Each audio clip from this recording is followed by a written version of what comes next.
Հələ փորձեմ տեսնեմ կստացվի։ Միատ ձեզ կարգի հրավիրեք։ Ընդհանրապես ձեր ցուցամատը ձեզ պահեք եւ նշանակեք այս նշանակության։ Ինչ է նշանակում падգամավորը հարստա իրեն ցուցամատով մատ թափ տակ։ Սա իր երկրի բարձրագույն օրենսդիր իշխանությունն է։ Եթե շարունակեք ձեզ այդպես պահեք, ես ձեզ խոստանում եմ, որ ամեն անգամ այստեղ գալուց հետո հոգեբանի օգնության կարիք եք ունենալու։ Մի հատ էլ իսկ падգամավորին ասում է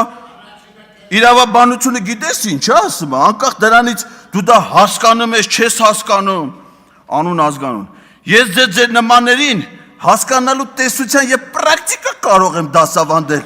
Սա հաշվի առեք։ Եթե հասկացաք իմ ասածը շատ լավ, եթե չհասկացաք, ուրեմն խորացված դասընթացների անհրաժեշտություն ունեք։ Չէ, չստացվեց, պարոն Ղազարյան։ Մեջբերումը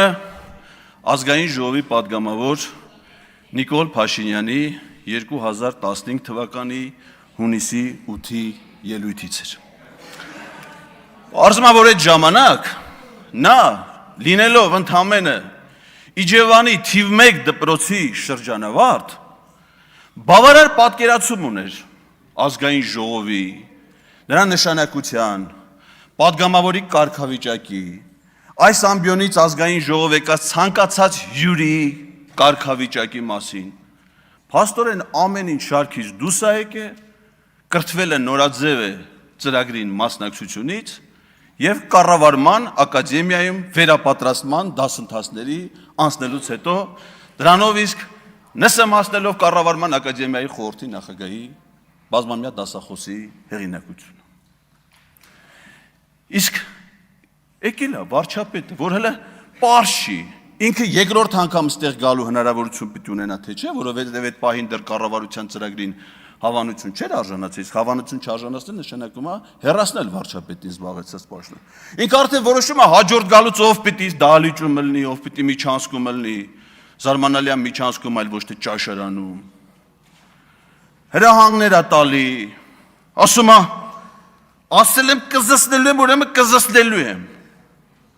Ես զարմանում եմ, ասեք մարդու փորը ինչքան պետք է ցավա, որ այդ ժամանակ դիտողություն չանի։ Եվ ասի չի կարելի հյուր ազգային ժողովում, ազգային ժողովի ամբիոնից նման խոսույթ առհասարակ հնչեցնել։ Պատգամավորների նկատմամբ հարգալից է պետք խոսել, այլ ոչ թե պետք է այստեղից պատգամավորներին, նրա ընտանիքի անդամներին ձերբակալության ապօրինությունների ցուցումներ տալ։ Ընդ որում հաջորդ օրը Մեհրիբան Ալիևի ծննդյան օրը ցուցումները, երբ որ այդ օրը Բերձորը հանձնվել է Ադրբեջանին 2022 թվականին, ցուցումներ տալ ազատազրկելու ազատության մեջ գտնվող Արցախի միակ նախագահին, քննչական կոմիտե հրավիրելու նախկին նախագահներին, որոնք իրենց վաստակն են ունեցել եւ Արցախի հերոսի կոչմանն են արժանացել։ Ես մի բան ասեմ, Արցախի ռազմաքաղաքական ղեկավարության գործով կա անջատված մաս, որով վարույթը շարունակվում է։ Եվ այդ վարույթում մեղադրյալի կարգավիճակ ունեն Հայաստանի նախկին նախագահներ Ռոբերտ Քոչարյանը, Սերժ Սարգսյանը, մեղադրյալի կարգավիճակ ունի Վազգեն Սարգսյանը, Մոնթե Մելքոնյանը, Արցախյան ազատամարտում իրենց նշանակալի դերակատարում ունեցած բազմաթիվ գործիչներ։ Եվ ոչ միայն նրանք, բարձում է մեզանից բոլորը, որովհետև հեռուստահաղորդավարուհի նույն ինքը Լուսինե Բադալյանը, որը ժամանակին այցելել էր Արցախ հայրենասիրական։ Ներողություն, Իվարկյան, պարոն Ղազարյան, ձեզ նախազգուշացում։ Ես չեմ կարծում, որ դուք բավարար մտերիմ հարաբերություններ ունեք Տիկին Բադալյանի հետ, որ նրան ստեղից անվանեք Լուլու։ Ձեզ Էդով ոչ մեկ ստեղ չի անվանում, շարունակեք ձեր ելույթը եւ այլևս նման բարամթերք չօգտագործեք։ Դիտողությունը տեղին չէ, Տիկին Բադալյանի։ Դիտողությունը տեղի է, շարունակեք ձեր ելույթը։ Դա իր ստեղծագործական գործունեության Մենք հիմա Տիկին Բադալյանի ստեղծագործական աշխատանքի շրջանակներում չեք, շարունակեք ձեր ելույթը։ Խնդրում եմ վերականգնեք իմ ժամանակը։ Երբ որ նա այցելում էր Արցախ եւ ոչ միայն նա, ես տեսել եմ Facebook-ում այլ падգամավորի լուսանկարը սիրելի Արցախից այլ падգամավորների հետ։ Իսկ դու գիտեք ինչի համար է մեղադրվում Ռուբեն Բաբայան։ Դա մեր Վարդանյանը, ներողություն, ինձ ընդհատելու հետևանքներն է դա։ Ադրբեջանի սահմանը ապօրինի հատելու համար։ Խանգարում են ինձ։ Կլինի, մի խանգարեք պարոն Ղազարյանին։ Շարունակեք։ Ադրբեջանի սահմանը ապօրինի հատելու համար։ Գիտեք ինչի համար է մեղադրվում Արցախի ռազմաքաղաքական ղեկավարությունը։ Արցախի պաշտպանության բանակը որպես ապօրինի ռազմական ահաբեկչական կառույց ստեղծելու եւ ղեկավարելու համար։ Որ մեկի չի վերաբերվում այդ մեղադրանքները։ Նիկոլ Փաշինյանին չի վերաբերվում այդ մեղադրանքները։ Պարզվում է, որ վերաբերվում է։ Եվ միգուցե ինքը ազատություն է ստացել Ադրբեջանի գլխավոր դատախազից այլ գործողությունների համար, որովհետև մենք այդպես էլ չգիտենք, թե Ստամբուլում Ռեջեփ Թայիպ Էրդողանի հետ հանդիպումից անմիջապես հետո եւ Վաշինգտոն գնալուց առաջ Աբու Դաբիում Իլհամ Ալիևի հետ 5 ժամանոց առանձնազրույցը ինչի մասին ա եղել, որովհետև նույնիսկ հայ պաշտոնյաներ այդ հանդիպանը չեն մասնակցել։ Ես մասնակցել եմ։ 5 ժամանոց հանդիպանը չեք մասնակցել, դուք օնլայնված կազմակերպ, դուք չգիտեք թե ինչին եք մասնակցել։ Իմ տեղեկացվածությունը ավելի շատ է նույնիսկ ձեր գործունեության մասին։ Իսկ թե ինչ ա եղել հանդիպման բովանդակությունը, դա արդեն գաղտնազերծված է։ Դա արտացոլված է կառավարության այն գործունեության ծրագրում, որին որ դուք միասնաբար կողմ եք քվեարկել։ Անտեղի ձեր վրա վերցնելով մի պատասխանատվություն, որի հետևանքների մասին կարծում եմ դեռ պետք է երկար մտածել։ Ինչ վերաբերվում է մեր կոնկրետ, ես իհարկե այս թեմայով դեռ կարծում եմ բավարար ժամանակ կունենամ առանձին դետալային խոսելու։ Ինչ վերաբերվում է կոնկրետ մեր հանձնաժողովի իրավասության ոլորտին։ Մենք այստեղից լսեցինք Թախծոտ գյուղապետի պատմությունը։ Ինչի մասին էր այդ պատմությունը, որ գյուղապետը ընտրական գործընթացում հանդիպել է բազմաթիվ ապօրինությունների, ընտրակաշարքի դեպքի, վարչական ռեսուրսի չարաշահման դեպքի,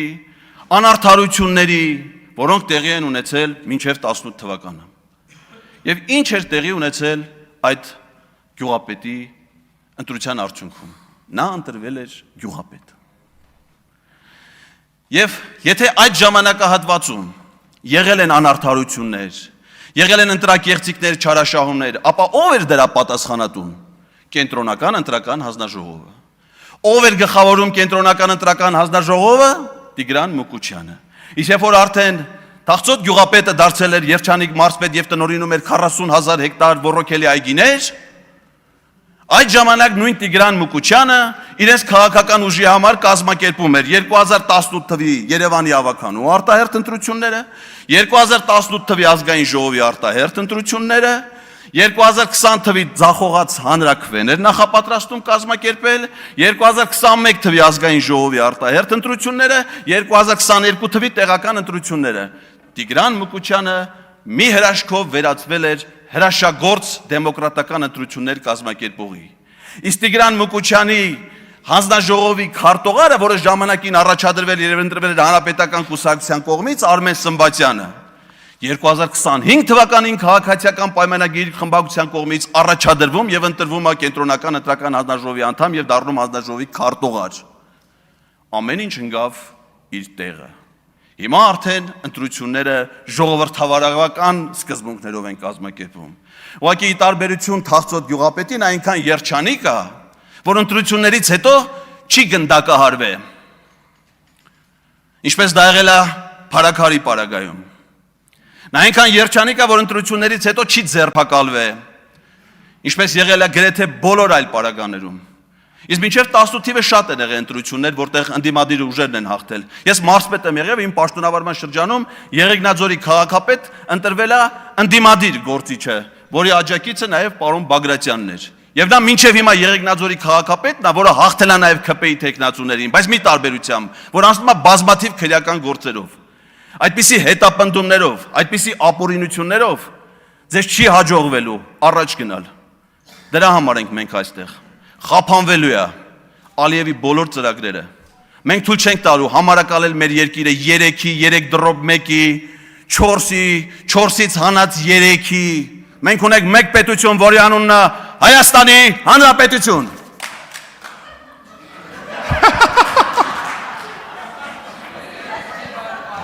Մենակ Ֆարմանյանը ցավ տվեց։ Իմացեք ով է ձեր բարեկամը, պարոն Ղազարյան, Հայկ Ֆարմանյան։